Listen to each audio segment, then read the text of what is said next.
Dieu connaît nos cœurs, nos vies. Et dans cet après-midi, nous avons besoin de lui. J'ai besoin de l'Éternel. J'ai besoin de Dieu. Et ce que j'aime en Dieu, c'est qu'il connaît les profondeurs des cœurs. Avant même que la parole soit sur notre langue, déjà Dieu la connaît. La Bible dit qu'il compte les pas d'une vie. Les pas d'une vie. Je ne sais pas si tu as compté tes pas aujourd'hui, mais lui les a comptés.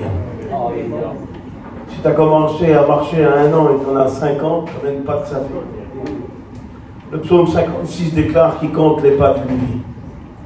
Il connaît ton cœur, ta vie. Il connaît en ce moment ce que tu es en train de vivre. Et je crois que Dieu donne le message. Ce n'est pas de la prétention, c'est de la foi. On n'est pas ici pour se crâner, pour se charrer, comme on dit chez nous, pour se faire voir. On est ici parce que Dieu, nous savons que Dieu répond. Dieu a répondu dans un couloir de l'assemblée, de l'hôtel tout à l'heure, hier. Et Dieu peut parler aujourd'hui ici. Il est Dieu. Il restera Dieu. C'est pas ta maladie qui n'empêchera Dieu d'être Dieu. Il restera Dieu même si tu es malade, car il a payé pour ta maladie. Il a payé pour ta souffrance. Et nous voulons être bénis. Nous voulons être bénis. Je ne suis pas venu ici apporter de belles prédications. J'en ai rien à faire de ça. C'est pas la belle prédication ce qu'il faut, c'est le remède. Amen. Tu sais, quand tu vas au docteur et que tu as mal, tu n'as pas envie qu'il te fait un cours sur la médecine. Si tu vas chez un docteur qui te fait un cours sur la médecine, tu le tues dans les coups. Tu meurs du mal à côté et lui il t'explique, il y a tant de litres de sang dans le corps humain, il te circule à telle vitesse, dans le cerveau il y a telle cellule, combien de cellules, et toi à côté t'as mal. Et tu dis, qu'est-ce qu'il fait ce docteur? Je ne suis pas venu ici pour être enseigné sur la médecine. J'ai mal, je veux un remède. Alors si le docteur à chaque fois te fait un cours sur la médecine, change de docteur. Va voir un autre docteur. Il nous faut le remède. Le remède, nous l'avons. Écoutez, je le crie haut et fort. Dans cet après-midi, nous n'allons pas prêcher 5 heures, mais j'ai le remède pour toi, il est là. Le remède, c'est pas les hommes, c'est la parole de Dieu. C'est ça le remède, mon Tony, le voilà. Nous avons le remède pour les familles, le remède pour les enfants, le remède pour ta maladie, le remède pour ta dépression, le remède pour tes angoisses, le remède pour ton divorce, le remède, c'est Jésus. Veux-tu du remède? Est-ce que tu veux le remède? Nous avons le remède. Il s'appelle Jésus. Écoutez, nous allons lire un verset. Regardez pas mon message. Il n'y en aura pas de beau message. Écoutez le message de Jonas. Est-ce qu'il était beau? Non, il n'était pas beau, le message de Jonas. Il a marché 3 jours au milieu de Ninive. Et il a dit juste ça. Dans 40 jours, Ninive sera détruit. Quel vilain message! C'est un beau message, ça. Les anciens, il était beau le message. Non, il n'était pas beau. Mais le prophète a annoncé ce que Dieu a dit. Il n'a rien rajouté. Il n'a rien embelli. Il n'a rien fait. Il n'a pas fait de manière. Il a annoncé. Et parce qu'il a annoncé avec exactitude le message que Dieu lui avait donné, Ninive s'est repenti. Et même Dieu s'est repenti aussi. Écoutez, Dieu est immeuble. Tu ne fais pas changer Dieu, toi. Il est assis sur son trône, il est au contrôle de tout. Tu sais, quand un homme et une femme se repent, il peut faire changer la décision de Dieu. Et quand Dieu a vu la repentance de Ninive, il a dit, alors je me repens du mal que j'aurais dû leur faire. Écoutez, dans cet après-midi-là, nous avons besoin de Dieu. Mais plus toi tu as plus besoin, toi, de Dieu que lui a besoin de toi. Dieu t'aime comme un père, mais toi tu dépends de lui. Nous dépendons de lui. S'il s'enlève de nous, on n'existe plus. S'il s'enlève de nous, il n'y a plus de séminaire. S'il s'enlève, les églises vont s'écrouler. Nous avons besoin de Dieu. Alléluia. Vous êtes d'accord? On va lire un verset. Et j'ai mis ici, là, le chronomètre pour ne pas prêcher longtemps. Ça ne sert à rien. Alléluia. Et c'est pour ça que j'ai mis le chronomètre qui marche. Peut-être 20-25 minutes, je ne sais pas. Mais écoute bien, écoute bien. Pardonnez-moi de parler aussi fort, mais il faut que ça sorte de là, il faut que ça sorte. Le message que Dieu met sur mon cœur, il faut qu'il sorte. Parce que ça ne va pas, ça ne va pas. Ta vie, elle ne va pas. Ça ne va pas comme t'es. Ça ne va pas, tu t'es maquillé, mais Dieu t'a vu. Tu t'es présenté, tu es bien habillé, mais Dieu voit lui, malheureusement. Il ne va pas t'accuser, écoute, il ne va pas t'accuser. Parce que s'il en aurait à dire, tu fuirais de la salle. S'il voudrait parler, tu ne serais même plus assis ici. Mais il t'aime tellement. Dans Sophonie 3,17, il dit, il garde le silence dans son amour. Tu mérites d'être châtié, mais lui, il t'aime tellement qu'il ne te dit rien. Non, cet après-midi, il veut te soigner. Alléluia. Il veut pas. Écoute, il va manifester un cœur de père. Il ne va pas manifester un cœur de juge. Il va manifester un cœur de père. Parce que ton fils, qu'il soit habillé en smoking ou qu'il soit dans la boue, tu l'aimes toujours comme un fils. C'est pas l'habit qui est sur ton fils qui va faire changer ton amour que tu as pour lui. Ton amour restera le même. Même s'il roule dans une Rolls ou dans une 2 chevaux, tu l'aimeras pareil. Dieu nous aime pareil. S'il faudrait l'en dire, il l'en dirait. Parce qu'il connaît nos cœurs. Mais dans cet après-midi, il veut nous soigner. Il va falloir prendre le remède. Hein. Ça va, il en a marre de toi. Dieu, il en a marre. Tu fais que parler, tu fais que lui demander, mais tu n'acceptes pas le remède. Il faut accepter le remède. Assez de prier, ça va. Alléluia. Ça va, il ne faut plus prier. On est ici parce que Dieu est là. On ne serait pas là autrement. On s'en fout des palmiers, on s'en fout de la piscine, on s'en fout des hôtels, on s'en fout de la mer qui est à côté, on s'en fout du buffet, on s'en fout de tout ça. Nous, on veut être soignés. On veut être bénis, nous. Qui veut être béni? Amen. Écoutez, vous criez Amen, mais après il va falloir prendre le message. Gloire à Dieu. Parce qu'il faut le prendre le message. Il ne faut pas qu'il tombe à terre. Parce que ce message-là, c'est un message véritablement qui va te soigner.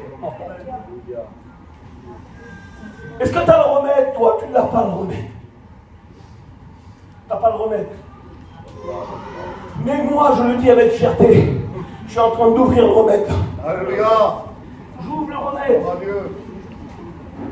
Allez, écoute, maintenant tu vas apparaître là. Dieu va te faire apparaître là tout de suite. J'avais mis 30, verset 12, 11. Tu vas apparaître, tu vas te voir tout de suite. On va lire et tu vas te voir.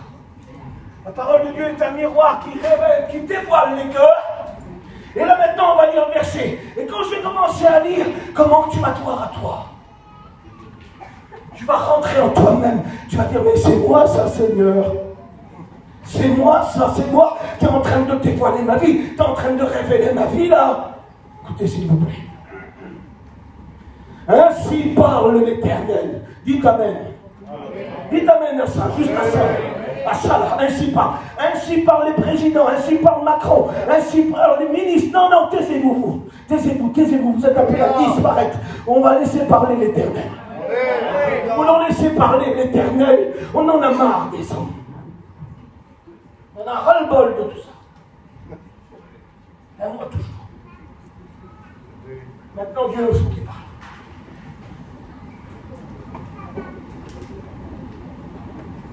Ainsi parle l'Éternel. Ta blessure est grave. Ça, c'est grave, c'est très grave ce que tu es en train de vivre. Ta blessure est grave. Ta plaie est douloureuse.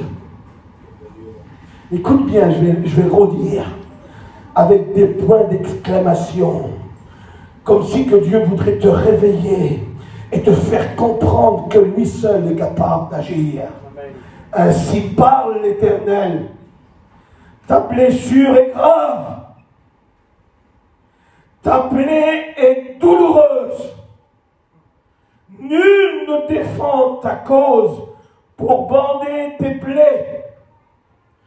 Tu n'as ni remède et ni moyen de guérison. Regardez un petit peu l'état de l'homme et la faiblesse des hommes. Il y a des blessures et des plaies. Un jour, nous étions à Gien. Écoutez, s'il vous plaît, je ne prêcherai pas longtemps. Vous n'aurez pas chaud. Et après, vous allez partir. Vous allez rentrer à l'hôtel. Voilà, tracassez-vous pas, ça ne durera pas longtemps. Mais ces quelques mots-là, c'est vraiment l'Éternel qui veut soigner quelqu'un. Un jour, nous étions à Gien. Et tout à l'heure, je demandais la prédication au fils à Tony. On a été manger un petit morceau. Le petit, il a dit, je te paye un morceau. Alors j'ai été avec lui. Et puis je regardais comme ça, parce que moi, je suis très simple. Et j'aime pas me compliquer. J'en ai en horreur de ça. Parce que la Bible, là, elle est très simple. Et elle prend toutes ses racines et sa puissance dans la simplicité. C'est comme je suis faible que je suis fort. Et j'ai dit au petit, t'as pas un message pour moi tout à l'heure? Alléluia. Il était un petit peu comme ça, il ne savait pas. Puis en parlant, une expérience est arrivée, ce verset est arrivé. Et nous étions à Gien, et puis j'allais prêcher pour la première fois, j'avais peur. Mon cœur battait à 7000 à l'heure. Puis juste avant la prédication, on est rentré dans un camping. Puis là, ici, sur la droite, il y avait une femme. Elle avait des regards fixes, je n'arrivais pas à comprendre son regard. Je l'ai su après, c'était une femme qui était aveugle, avec 2 petits-enfants en bas âge. Et son mari venait de partir. Puis d'un seul coup, on a prié. Dites Amen. Amen. Quelle puissance la prière. Alléluia. La prière, c'est une bombe atomique. Alléluia. Mais à plusieurs mégatonnes. Alléluia. Elle explose. Il n'y a rien de plus puissant que la prière. Et on a prié. Quand on a prié, Dieu a parlé.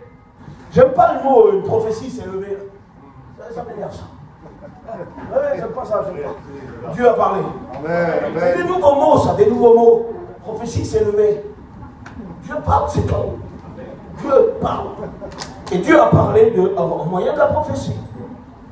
Et vous savez ce qu'il a dit? Il a dit aujourd'hui, et j'aimerais vous rappeler aussi aujourd'hui à vous, il dit, je referme ta plaie. Il dit, tu n'auras plus mal. Parce que le diable vient frapper et ça fait mal. Il dit, la cicatrice se verra toujours, mais j'enlève la douleur. Et nous venons de lire que ta blessure est grande et douloureuse et que tu n'as pas de remède. Mais moi j'aimerais te dire que toi tu n'en as pas, que moi j'en ai pas, mais que la parole de Dieu est un remède à tous ceux qui souffrent. Et dans cet après-midi, j'aimerais vous rappeler de la part de Dieu qu'il est capable de descendre pour refermer les plaies et enlever la douleur. Vous savez, on va aller voir un livre. Alors entrez dans un livre de la Bible comme ça. Et ce livre n'en dit long, n'en dit long. Les premiers chapitres du livre annoncent juste le titre. Le titre annonce de l'espoir.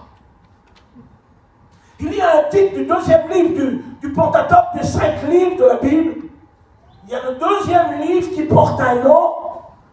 Parce qu'eux, ils ont besoin que leurs plaies soient refermées. Ça souffre depuis longtemps, ça souffre. Qui c'est qui souffre? Personne souffre. Allez, on remballe la prédication, on s'en va. On s'en va, mon Tony, on ferme le séminaire, ferme-le. Prêche plus, tout à l'heure, tu prêches plus, on ferme, on s'en va. Personne n'a mal. Personne, vous avez pas mal. Le diable vous fait pas des mauvais coups. Hein? Vous souffrez pas à la maison avec les enfants qui sont en train de se droguer.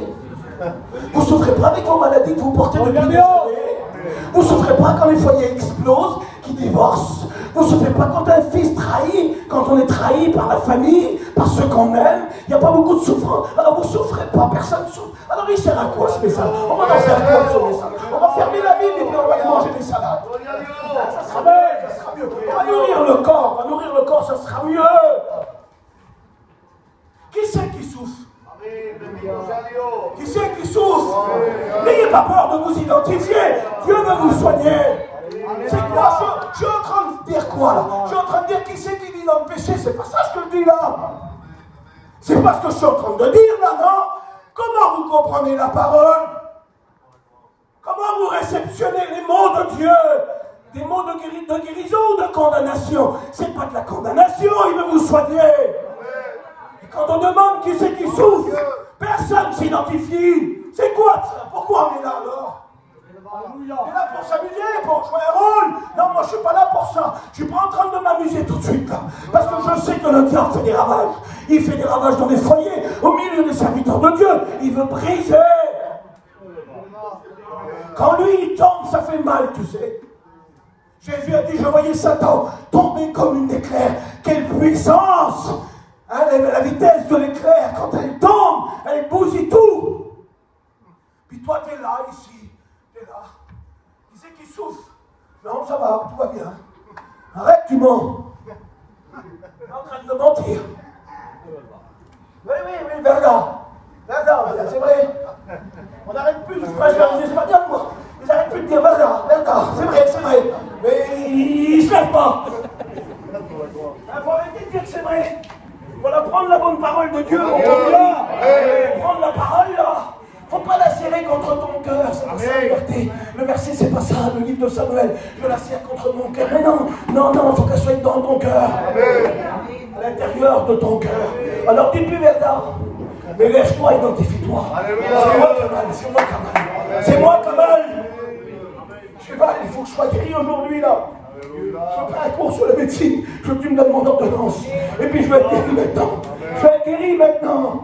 Écoutez, Exode va annoncer quelque chose. Tu sais ce qu'il va annoncer? Tu sais ce qu'il veut dire, Exode? Il veut dire départ, délivrance. Ah bon, tu serais guéri aujourd'hui? Comment on aurait réussi le séminaire si quelqu'un serait guéri d'un cancer? On ne peut même pas dire non, on a peur. On a peur du non, on a peur, comme si le non serait plus grand que Dieu. Ben moi je dis le non, parce que mon Dieu est plus grand que le cancer. On a peur de le dire, même si le non nous écrase, il nous écrase. Il y en a qui ont la maladie, il y en a qui ont la maladie. Eh bien j'aimerais vous dire que Dieu est plus grand que ton cancer. Dieu est plus grand que ta maladie. Dieu est plus grand que ta dépression. Ta mal à l'intérieur de toi. Tu es en train de souffrir, tu as pris un coup dans l'âme. Un coup dans l'âme. Pas un coup de poing, hein. Parce qu'un coup de poing, tu t'en remets, t'as un œil bleu, ça dure 3 jours. Mais le coup dans l'âme, là, qui peut le réparer, dis-toi? Quand tu attends le fils et que le matin tu fouilles dans ses poches, il a plein de drogue. Quand il est parti, il t'a trahi. Quand ton mari que tu aimais a brisé le foyer et que la haine est rongée, t'es rongé maintenant. Et la plaie, elle s'ouvre de plus en plus. Quand les familles explosent à travers des drames. Les hommes perdent leur ministère à cause du diable. Et toutes les familles ont subi.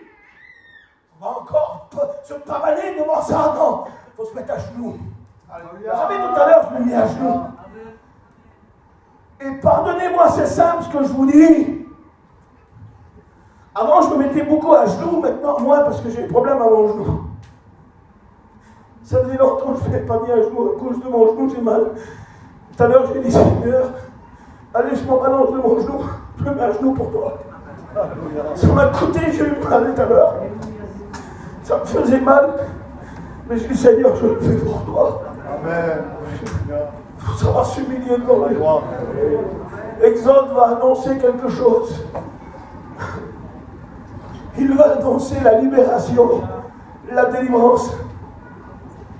Et Dieu va parler dans le livre Exode chapitre 3. Verset 7. Tu ne peux pas discuter avec Dieu. Arrête. Il y en a qui disent, qu'est-ce qui m'arrive, Seigneur? Qu'est-ce qui est en train de se passer, Seigneur? Tu vois rien, alors tu fais rien. Tu nous écoutes pas, tu nous entends pas, tu nous laisses mourir. Mais comment tu vas discuter avec Dieu? Dieu, il conduit Moïse dans un endroit. Et puis quand il le conduit dans un endroit, l'ange de l'Éternel va apparaître, mais d'une manière surnaturelle. Il va apparaître à travers un buisson qui brûle et qui ne se consume pas, la puissance de Dieu. Dans le désert de Judée, il y a plein de buissons qui brûlent à cause du soleil, il fait tellement chaud.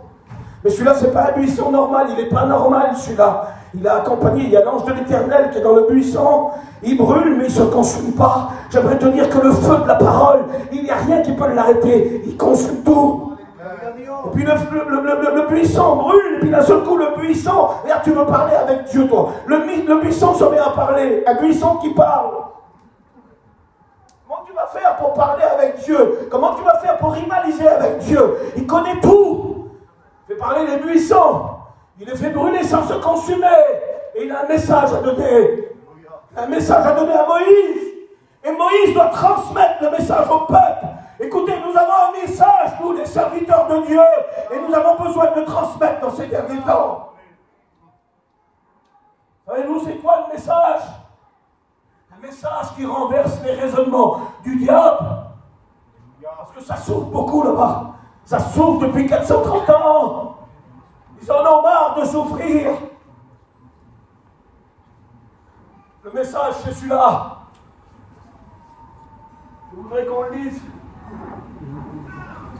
Je l'ai marqué ici.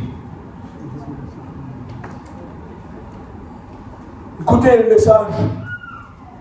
Nous avons dit que ta plaie est grande et qu'il n'y a pas de remède. Il n'y a rien pour bander tes plaies. Et Jésus va dire quelque chose, l'ange de l'Éternel va parler. Et il va dire à Moïse, j'ai vu.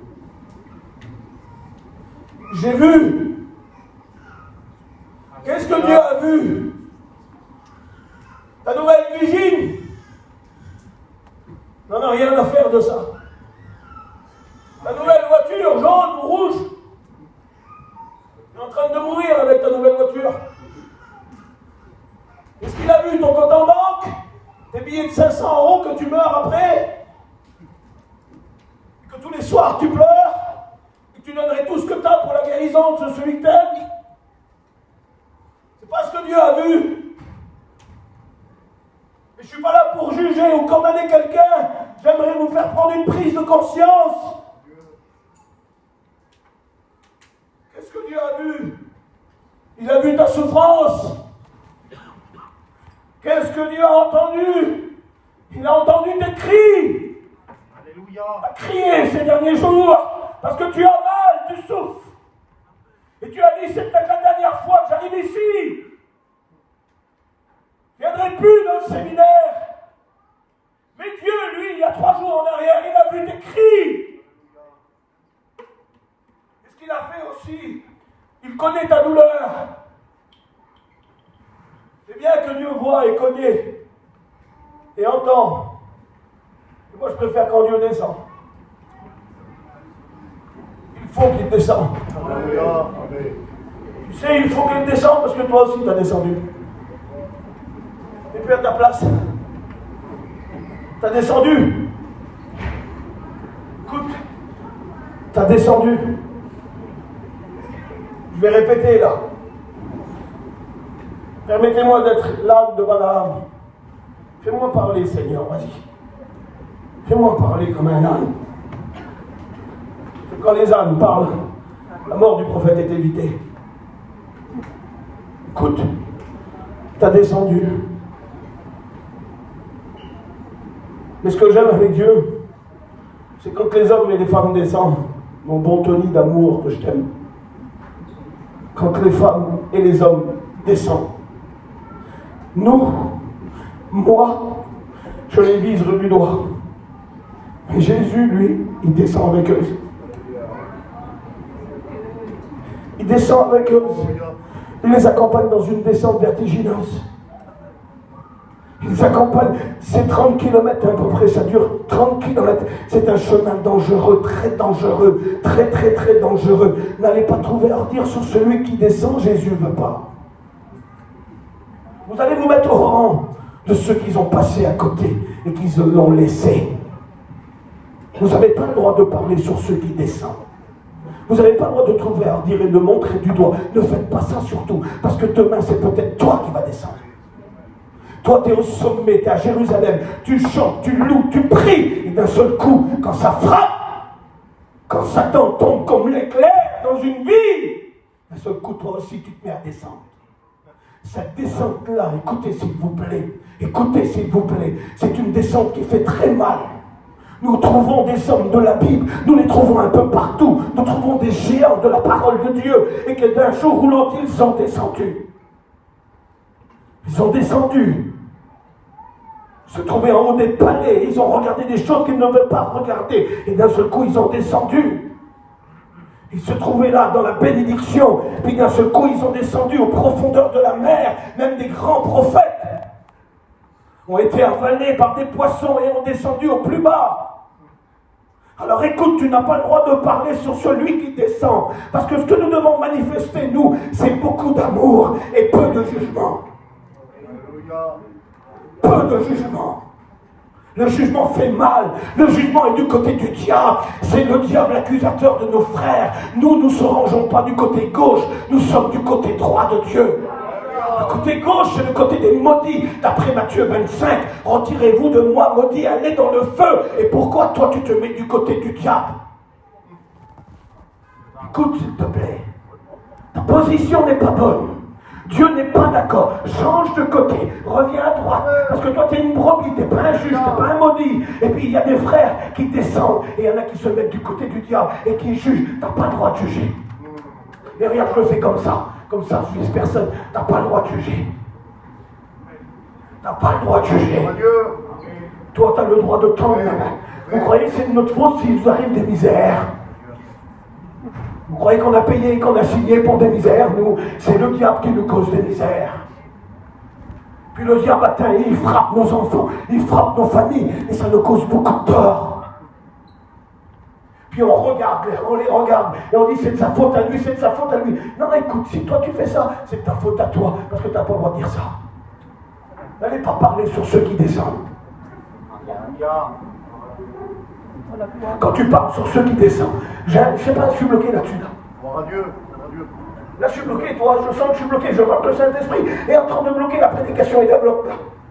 Il est en train de bloquer la prédication parce qu'il veut sûrement guérir quelqu'un, mais il veut sûrement aussi enlever les préjugés que tu as dans ton cerveau. Parce que ce que tu es en train de penser, c'est pas bon.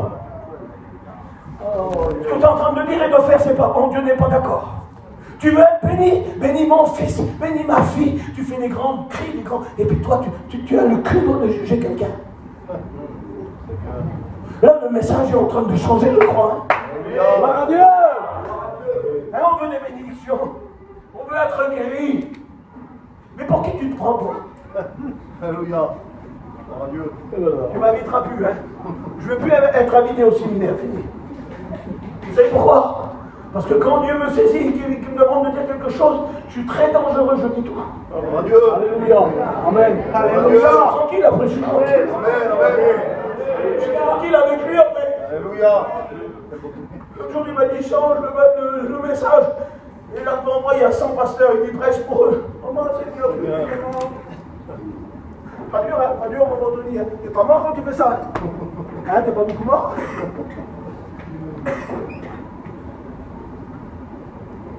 Qu'est-ce qu'il m'a demandé, Crésus? Prêche pour les pasteurs. Et il y en a 100 devant moi, des hommes comme toi avec 50 ans de ministère. Je dis, Seigneur, je le fais. Tu me donnes le verset, mais tu m'accompagnes jusqu'à la fin. Alléluia.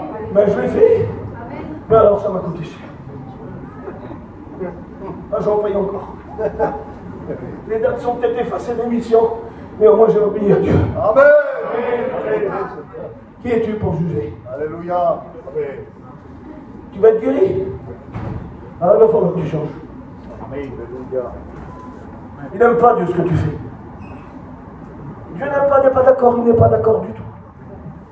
Du tout. Il descend de Jérusalem à Jéricho, vous regarderez dans le verset, il ne dit pas pourquoi il a descendu, parce que s'il le dit, il ne le dit pas, il ne dit rien du tout. Par contre, quand il descend, ça dure à peu près 30 km la descente. Et puis sur ce chemin-là, là, c'est pas bon. Des hommes ont descendu, il y en a qui ont descendu ici.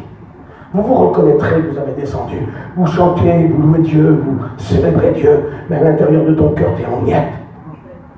Tu as tout dépellé sur toi, tu as tout dépellé. Personne ne voit rien, écoute, personne ne voit rien, parce que tu ne fais rien voir.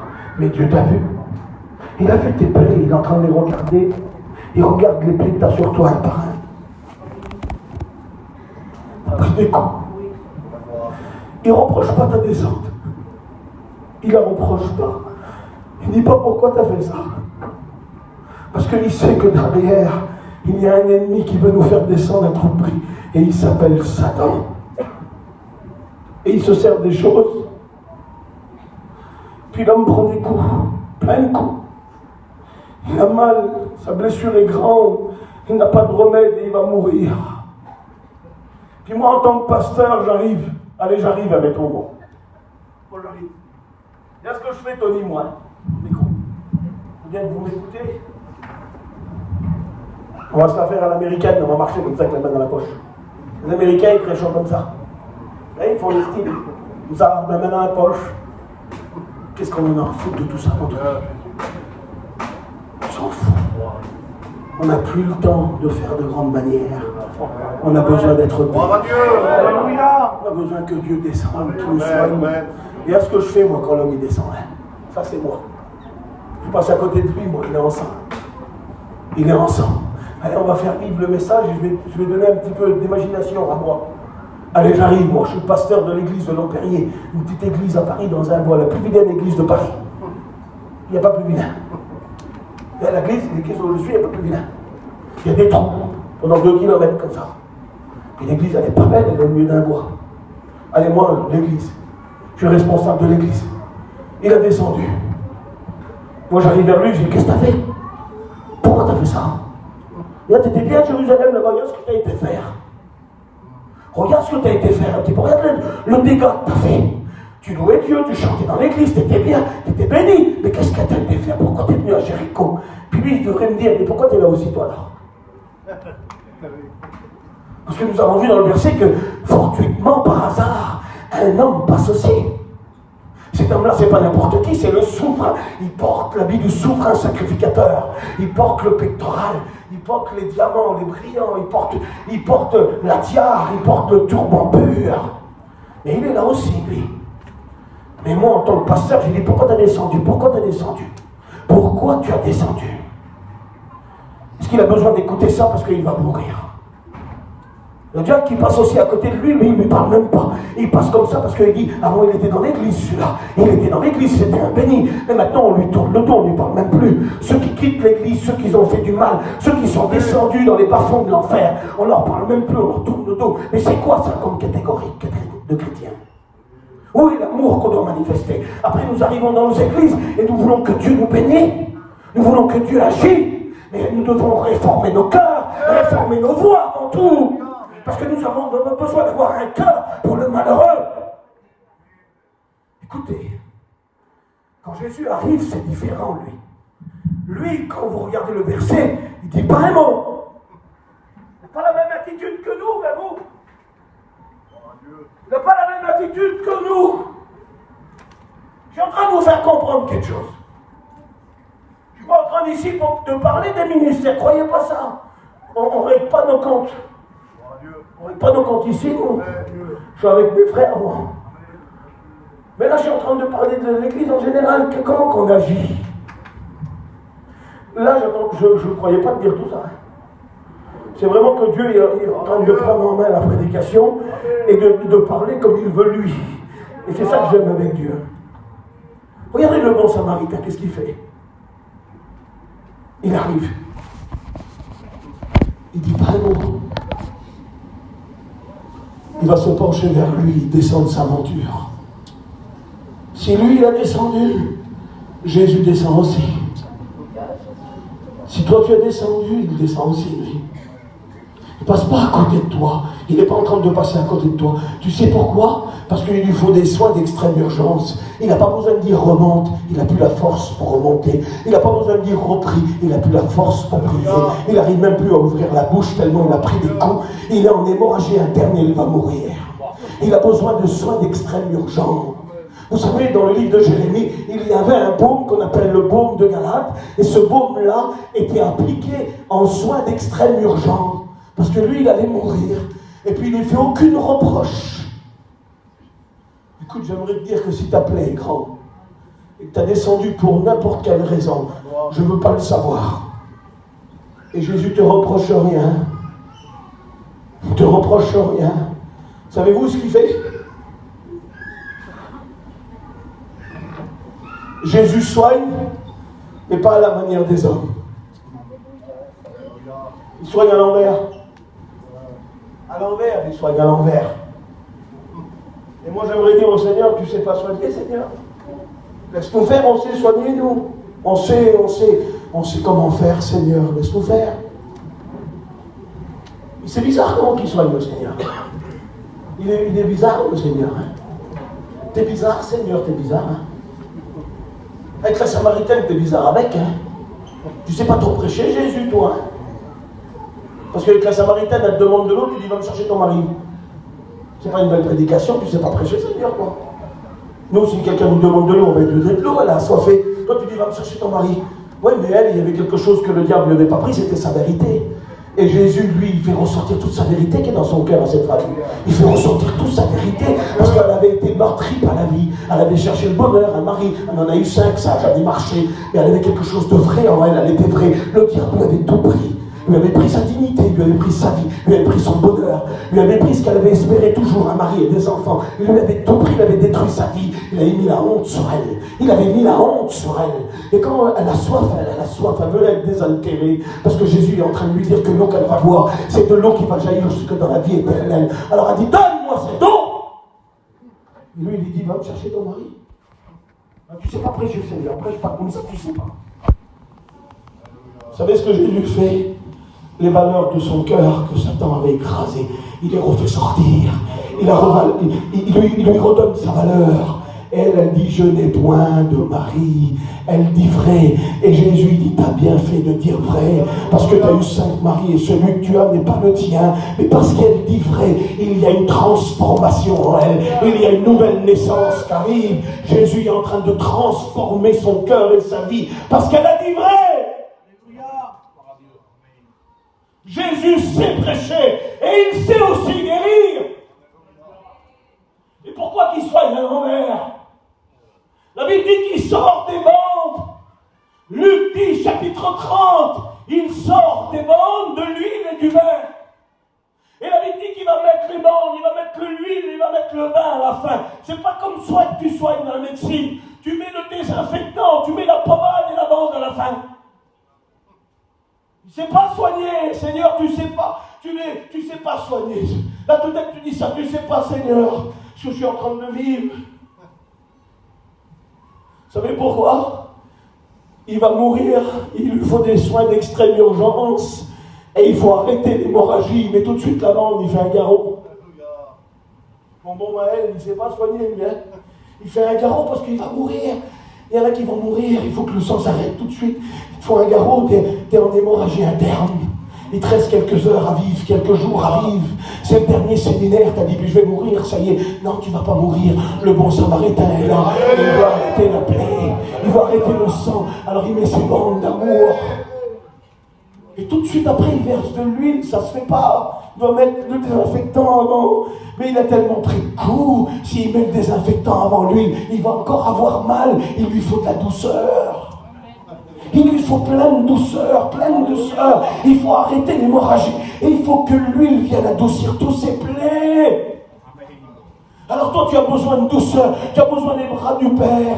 Parce que tu as pris trop de coups. Peut-être qu'on a trop parlé sur toi. On en a trop dit sur toi. Mais Jésus te dit rien du tout. Il te soigne dans cet après-midi. Et à la fin, il verse le vin, symbole du désinfectant, du sang de Jésus, pour effacer tout ce que tu as fait. Mais avant, il ne te condamne pas, parce que quand tu es mort par terre, Jésus le sait. Tu sais qui c'est qui est à côté de toi? Il y a quelqu'un qu'on appelle Satan, qui t'a fait descendre, qui t'a mis des coups, et qui est en train de te dire maintenant, regarde dans l'état où tu es, t'es un lâche. Parce que tu étais dans la paix, dans le bonheur. Et là, l'amertume est dans ton cœur. Alors Jésus condamne personne. Tu as besoin de l'huile. Tu as besoin des bandes. Tu as besoin d'être désinfecté. Tu as besoin des bras du Père. Et tu as besoin du lieu sûr. Tu as besoin de remonter dans un lieu sûr. Écoutez, on va prier maintenant. Jésus sait prêcher. Jésus connaît. Jésus a vu, Jésus entend et Jésus descend. Et il sait soigner les plaies. Ta blessure est grave. Tu as beaucoup de douleur. Tu n'as ni Robin ni personne pour bander tes plaies. Mais j'aimerais te dire que le bon Samarite est en train de descendre vers toi. Il ne juge personne. Il a dit à la femme, où sont ceux qui t'accusent? Les hommes de loi qui étaient là et qu'il allait jeter la pierre pour la tuer, ils sont partis un à un. Et le seul qui était digne de jeter la pierre, car il était 3 fois saint, c'était Dieu, c'était Jésus, mais il ne l'a pas fait. Et dans cet après-midi, il veut te soigner. On va prier si vous voulez.